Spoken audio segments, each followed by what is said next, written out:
my name is Ashlyn Harrell. I am the Connect Groups pastor here at West Memphis First Assembly, and I would love to welcome you to part 4 of our Connect Groups leadership training. Today we're going to be talking about chapters 13, 14, and 15 of the book, Leading Small Groups by Chris Surratt. Chapter 13 talks about multiplication instead of addition, and this has to do with, futuristically speaking, when the time comes to create more groups. After experiencing biblical community with one another, the thought of anyone leaving is going to be really hard. But we have to remember that the only way to make room for more people to start their personal discipleship journey is by creating new groups for them to join.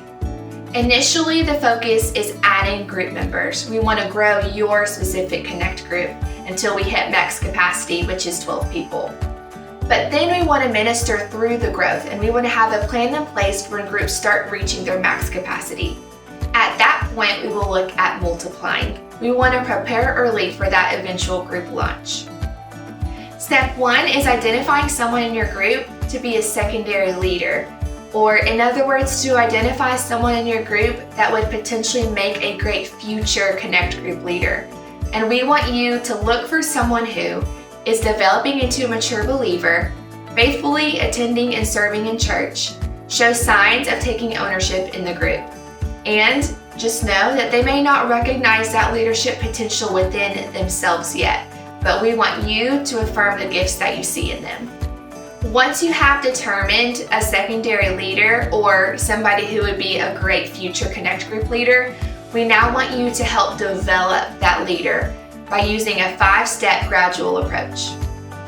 Step 1 is I do, you watch, and we talk.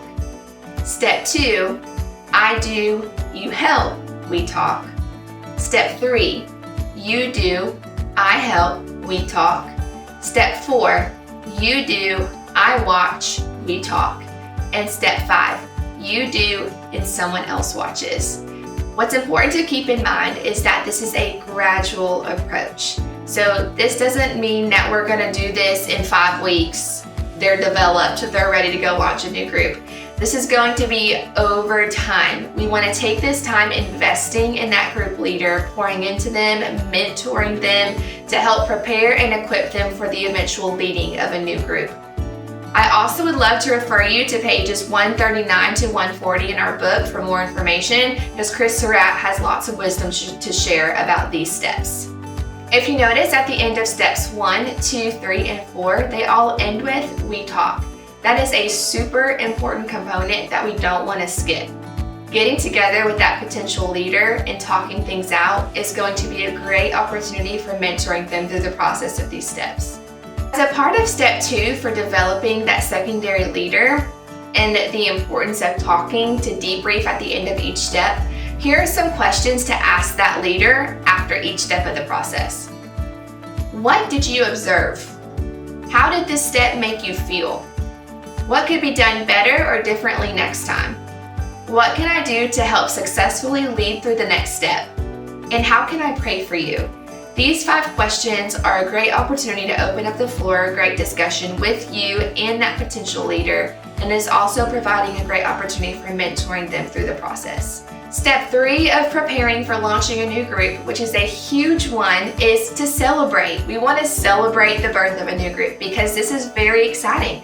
This is the goal, right? We want to grow, we want to flourish, we want to have more opportunities for more people to join Connect groups. So just know there will be an adjustment period. We want to remind our members of the why behind multiplying. But ultimately, this growth is really exciting and it is worthy of celebration. Also important to note that the birth of a new group does not mean that the fellowship with the leader will cease to exist. We want to encourage you to have larger family meetings outside of Connect group time and get together and have that time of fellowship. And what that means is you get both groups together. Say, hey, let's go grab a bite to eat, or let's go to a ball game. The opportunities are endless.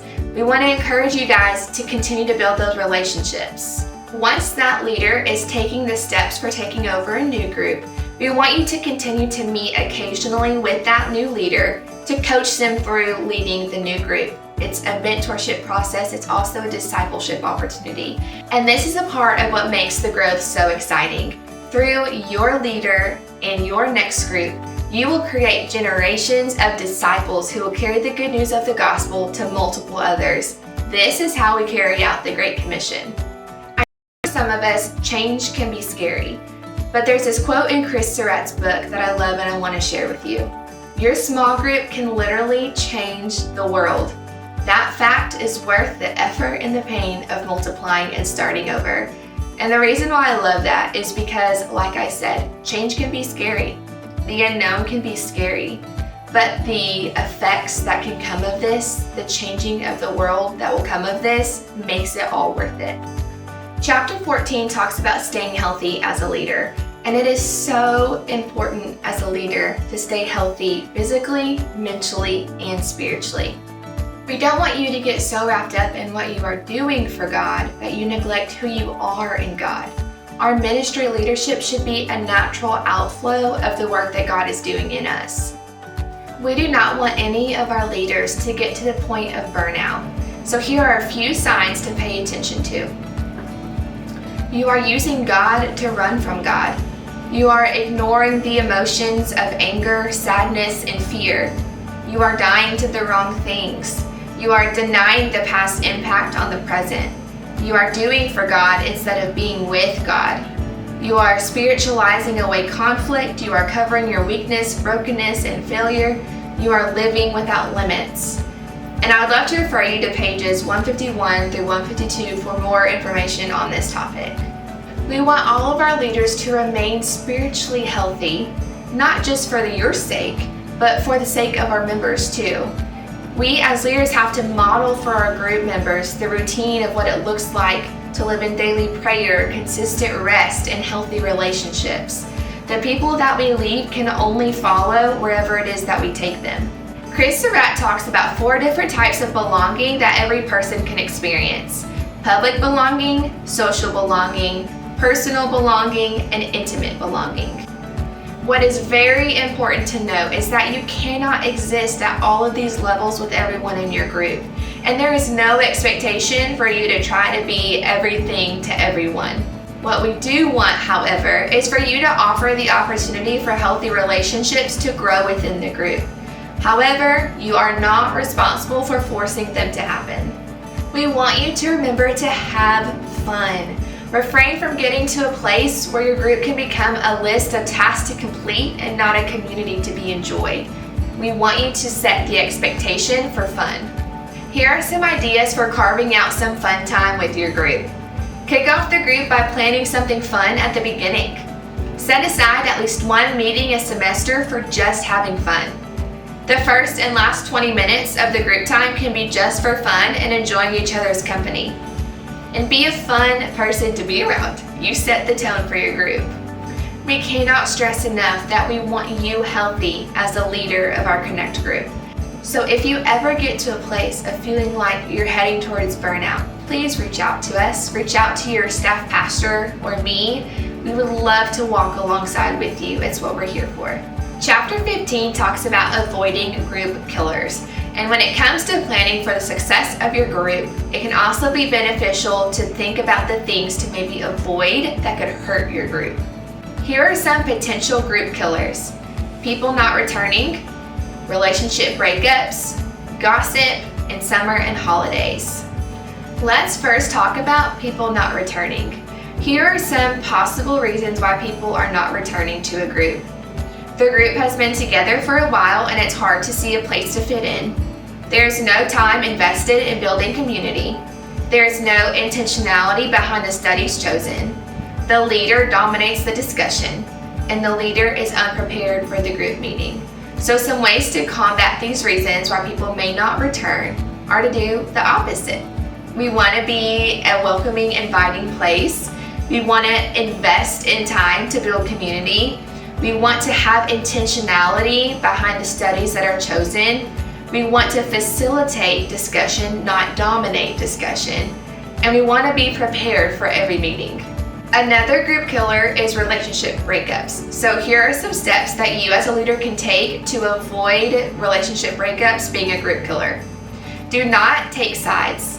Help them find new groups. Be honest and open with them, and allow God to strengthen relationships in the group. Gossip is another huge possible group killer. So here are some steps that you can take to avoid gossip. Protect confidentiality. Recognize when a prayer need is turning into gossip. Continually remind the members of the group's mission and ask a member to leave the group as a last resort. The last potential group killer is summers and holidays, the busiest times of the year. So some ways that you can kind of combat that being a group killer is plan a missions outing, hang out together, focus on community building, provide those opportunities for your group members to get together and have fellowship and community and have fun with one another. Ultimately, when it comes to potential group killers, we just want you to be intentional. We want you to be intentional with the choices that you make and the words that you speak. Be intentional with time and the things that you plan with your group. And ultimately, be intentional about your time with the Lord and allow Him to use you, to speak through you, and to help you navigate through any tough situations that may come up in your group. The last thing that I want to say is thank you. Thank you for being here. Thank you for saying yes to being a Connect Group leader here at WMFA. Thank you for your obedience. I am so excited to see what all the Lord is going to do. I am so excited to see what all the Lord is going to do through our Connect groups here at WMFA. As always, we welcome questions. If there is anything you are unsure about, if there is anything that you have questions about, please reach out to me or any of our staff pastors and we will be happy to help you with anything.